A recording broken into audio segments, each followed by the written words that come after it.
ada perlunya strategi pemasaran digital yang terintegrasi. Yang kedua, bagaimana menyusun strategi pemasaran digital. Dan yang ketiga, ada analisis situasi. Yang keempat, menetapkan tujuan dan sasaran untuk pemasaran digital. Kelima, formulasi strategi untuk pemasaran digital. Dan yang keenam, yang terakhir, implementasi strategi. Sebelum masuk pada pembahasan yang pertama, kita sepatutnya terlebih dahulu tahu apa itu digital marketing strategi. Nah, di atas sudah dijelaskan. Strategi pemasaran digital merupakan bentuk promosi yang dilakukan secara digital atau di dalam internet. Nah, sekarang barulah kita masuk pada pembahasan yang pertama, yaitu perlunya strategi pemasaran digital yang terintegrasi. Nah,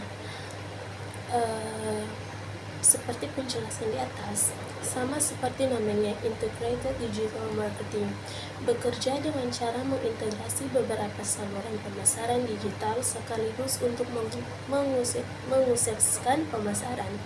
Dengan demikian, bisnis nantinya dapat menciptakan pengalaman yang sama bagus audiens mereka, dan pemasaran akan berfungsi secara keseluruhan. Artinya, audiens atau pelanggan dapat berpindah dari titik satu ke titik kontak lainnya dengan mudah dan tanpa memperhatikan perbedaan. Nah, di sini ada table of context, ada empat poin. Nah, yang pertama itu ada digital advertising.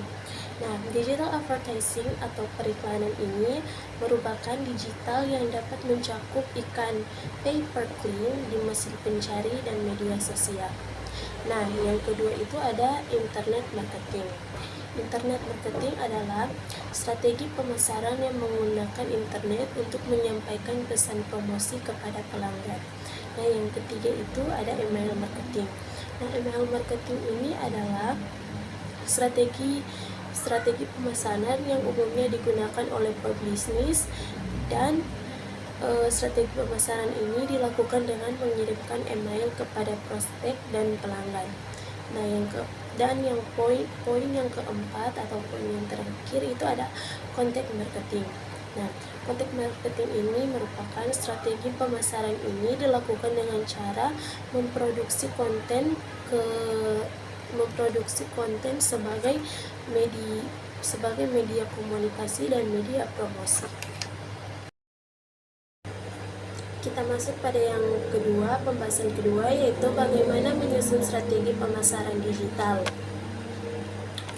Nah, di sini terdapat 6 poin. Poin yang pertama yaitu tentukan tujuan.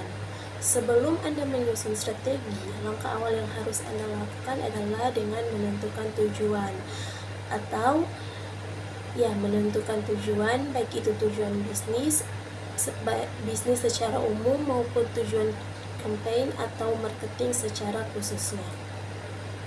Yang kedua, lakukan riset mendalam. Riset ini mencakup riset market, riset kebutuhan, dan riset lainnya. Yang ketiga, ada kumpulkan data audiens yang ingin ditarget.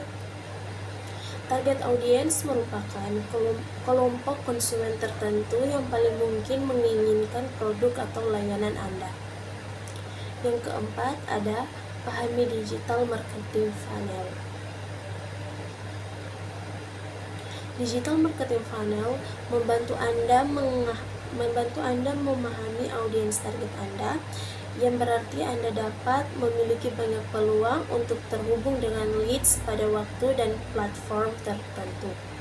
Yang kelima ada buat konten plan. Pada tahap ini, Anda akan mengembangkan strategi pemasaran khusus untuk setiap channel yang menarik pelanggan Anda. Dan terakhir, yang keenam, ada lakukan analisis dan evaluasi.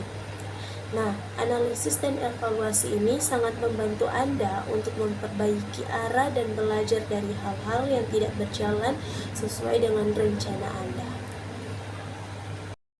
Yang ketiga yaitu analisis situasi. Nah, di sini ada 3 poin yang tentang lingkungan pemasaran. Analisis lingkungan pemasaran. Nah, pertama itu ada lingkungan internal. Yang termasuk dalam lingkungan internal yaitu ada review sasaran, strategi, kinerja saat ini, ketersediaan sumber daya, dan struktur dan budaya organisasi. Nah, yang kedua ada lingkungan pelanggan. Poin pertama, siapa pelanggan saat ini? Poin kedua, kapan para pelanggan membeli produk kita? Poin ketiga, di mana para pelanggan membeli produk kita? Dan terakhir ada lingkungan eksternal. Yang pertama, tekanan persaingan. Kedua, pertumbuhan dan stabilitas ekonomi. Dan ketiga, perubahan teknologi. Yang keempat, menetapkan tujuan dan sasaran untuk pemasaran digital. Ini ada beberapa tujuan pemasaran. Yang pertama, paham pasar.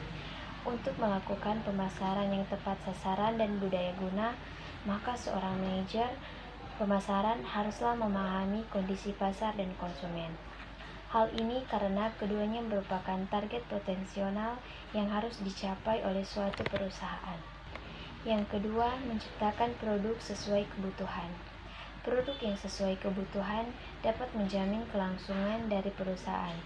Oleh karena itu, penting bagi seorang manajer pemasaran mengetahui produk yang sedang berkembang, sehingga ketika perusahaan melakukan inovasi terhadap suatu produk, dapat sesuai dengan kebutuhan konsumen.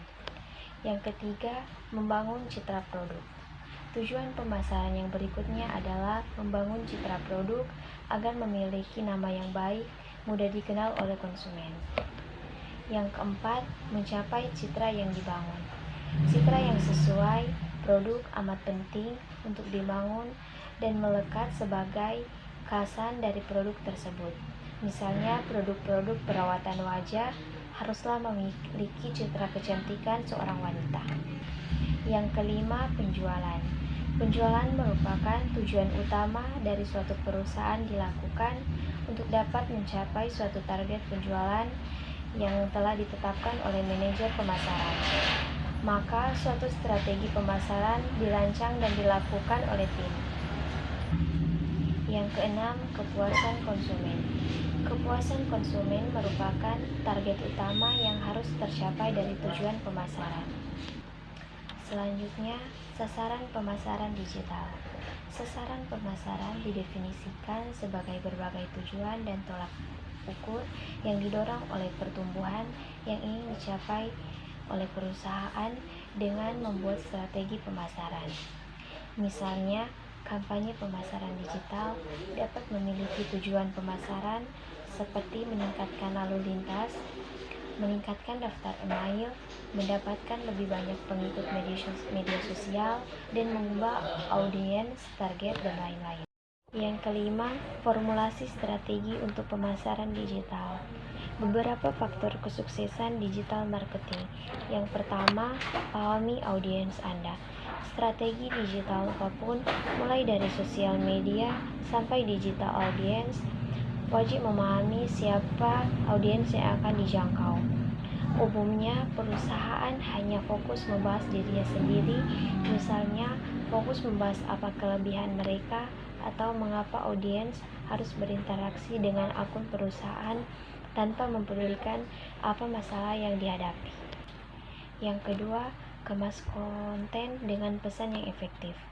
Pesan yang terlalu banyak tidak akan membuat pelanggan semakin tertarik, dan sebaliknya pesan yang terlalu sedikit akan membuat pelanggan kurang memahami apa yang Anda tawarkan. Yang ketiga, sesuaikan penyajian konten. Setiap kanal pemasaran memiliki segmentasi dan peruntukannya sendiri-sendiri. Contohnya Instagram, di mana Instagram banyak digunakan oleh milenial atau anak muda. Yang selanjutnya, jual solusi jangan produk. Banyak yang merekomendasikan bisnis untuk menyajikan solusi yang unik dari bisnis itu sendiri, dibandingkan dengan fokus menjual produk. Salah satu alasan yang paling populer adalah karena solusi yang diberikan oleh perusahaan satu dengan yang lain belum tentu sama. Yang selanjutnya, ciptakan konten yang evergreen. Membuat materi pemasaran berdasarkan situasi terkini memang bagus, tapi konten tersebut beresiko cepat basi dan tidak bisa digunakan lagi di masa mendatang. Selanjutnya yang keenam, implementasi strategi pemasaran. Nah, apa itu implementasi? Implementasi merupakan rencana dan strategi yang sudah dirumuskan.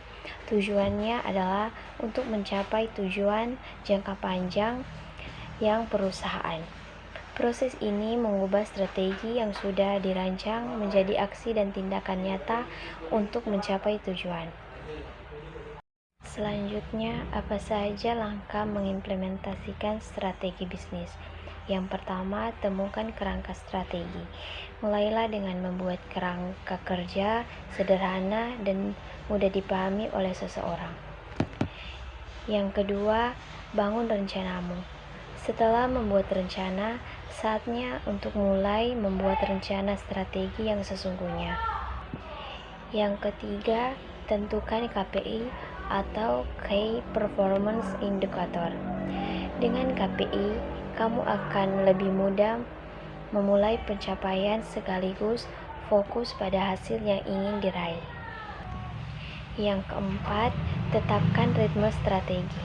Rapat bulanan untuk memeriksa bagaimana proses implementasi berjalan.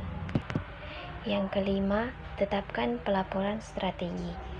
Menemukan cara agar laporan bisa diberikan secara konsisten. Yang keenam, hubungan kinerja ke strategi.